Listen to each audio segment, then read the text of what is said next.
Game 7 today, Boston, Chicago. Fantastic series.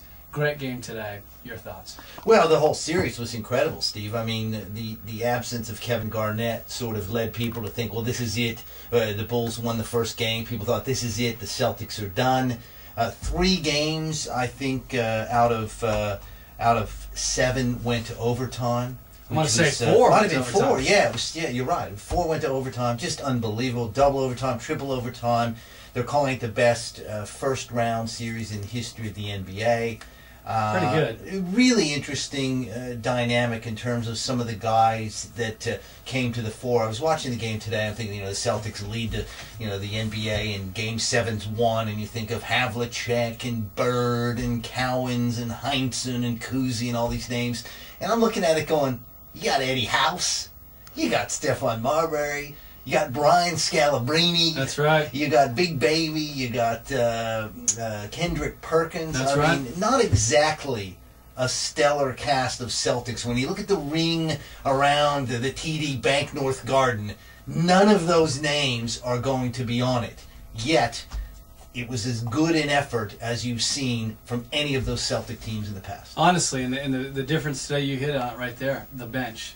The Celtics got a lot better bench play, and they were able to win the game. I found it interesting watching this series. I thought, obviously Kevin Garnett was out. I didn't know.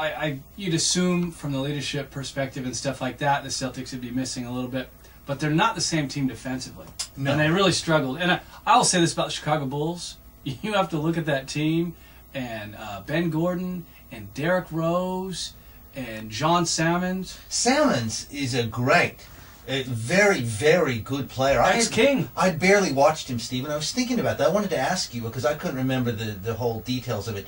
Brad Miller, who is very serviceable, and Salmons played very, very well. He's a Philly guy, by the way. That's right. Research on it. Plymouth White Marsh High School. Who did the Kings get back when they did that deal? There was a 3-way trade. They got Nocioni, and my memory's failing me at the moment. Okay. But the thing about it is they didn't ever want to trade John Salmons. He's a good player. He's a very good player. He is. See, Game 6, he just lit Boston up. Mm. But the thing about it was that they wanted to get rid of Brad Miller. Right.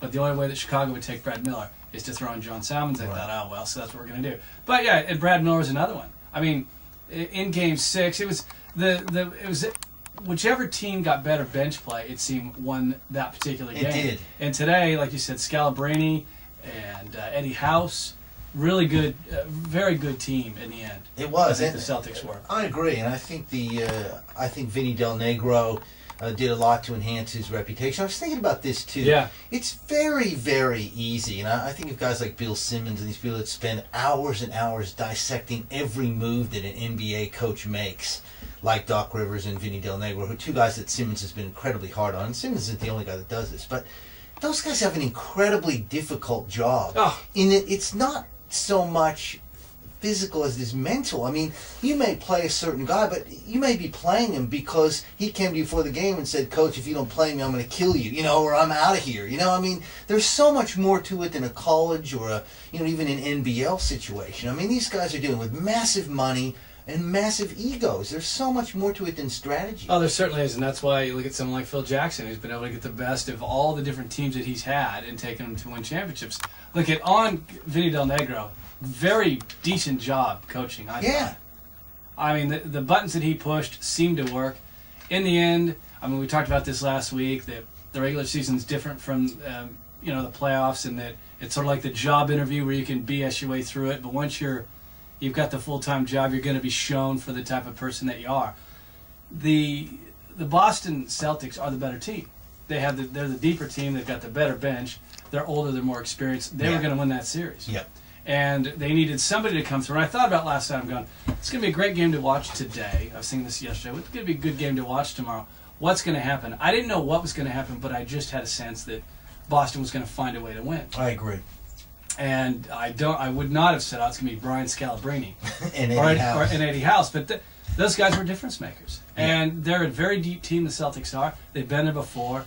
But, I mean, conversely, Chicago, I mean, that is a very exciting team. Tyrese Thomas. Yeah. Ben Gordon, I mean, that guy's Gordon was great. Playing injured as well. Oh, he was, before Game 5, I think it was, Game 5? Game 4, Game 5, Game 6, they weren't sure he was even going to play. Yeah.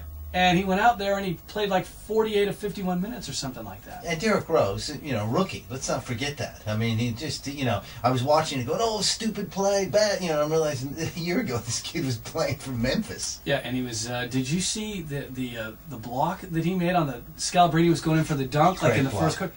Fantastic player. I mean, if you're a Bulls fan, you've got to be very pumped up because that's a good young team. Yeah, I agree with you, and it's just going to take a little while to get things together, but they're on a really good, it's taken a while to sort out who they wanted and which players work. You mentioned the Nocioni trade. Guys like that, Cephalosha, they thought might be the guy. He's gone.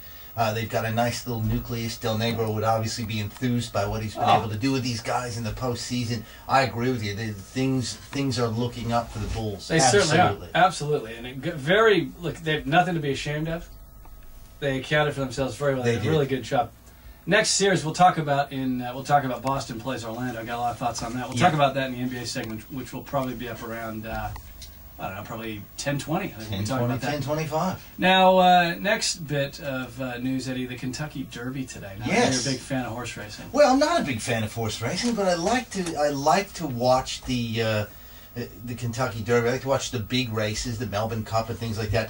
This race today, and I wasn't even aware of it, I'll be honest with you, Steve. I got up and I watched Barcelona, Real Madrid. I didn't watch the Kentucky Derby, and then I saw the story. And I watched the race, and this is an amazing thing, this horse that really wasn't even supposed to be in there. It comes out of New Mexico.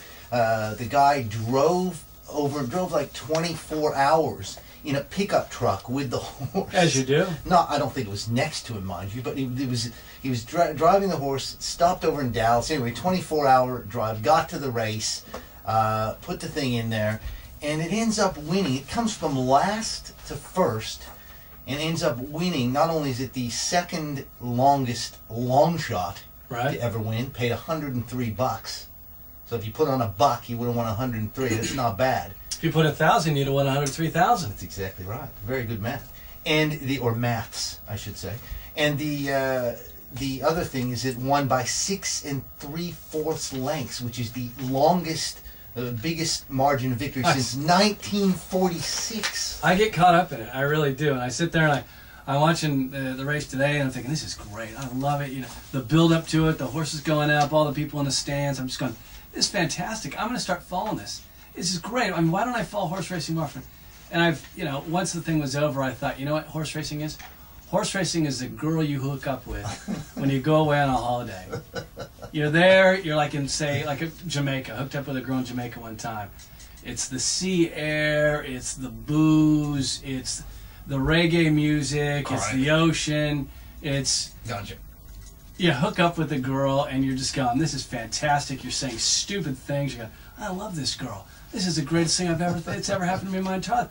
I'm going to marry this girl. By the time you're halfway home on the plane, you've already realized, it's not going to work out. What was I thinking? There's no way that's going to work out. That's me in horse racing. I sit there, I get all caught up, and I think, this could be fantastic. I'm going to start watching. I'm going to really follow it. Because they're horse racing. I mean, anytime you go past any pub, they're showing horse racing. There's horse racing all over the world every single week. There is. And I watch the Kentucky Derby, and I'm thinking, I'm going to start following it. No, I'm not. Yeah. It is. It's like the girl that you meet. That's, to me, horse racing is a girl you meet on the holidays. It was an amazing thing. And one thing, it's just a sporting story, Steve. This could be George Mason. This could be the Dolphins, going from 1 win to 11 wins. I mean, that's the thing about this horse. Tremendous. I'm not a big fan of horse racing, but I do love these human interest stories where this horse is worth virtually nothing and no one gave it a chance. People actually apparently were laughing that the guy actually had the audacity to put it into the race. And the thing wins it. That, to me, is a great sports story. If you think that I use too many female analogies, how about this? No. Have you ever gone someplace for a weekend? Like, I went to Perth. And I thought, I could live in Perth. And I got back to Melbourne, and I'm going, if I were in Perth right now, I'd be miserable. I don't know anybody over there. And if you're listening tonight in Perth, it's a lovely city. 942-911-16 if you want to give us a call. My dad is like that. My dad, every time I talk to him, he travels a lot, and I'll call him up and go, what do you mean? Providence, great place. I could live there next week. Just got back from Rochester, New York. Great city. Could live there. There's like no place he's ever been. Send him to Afghanistan or somewhere. Kabul's not bad in the fall. Not a bad place to live.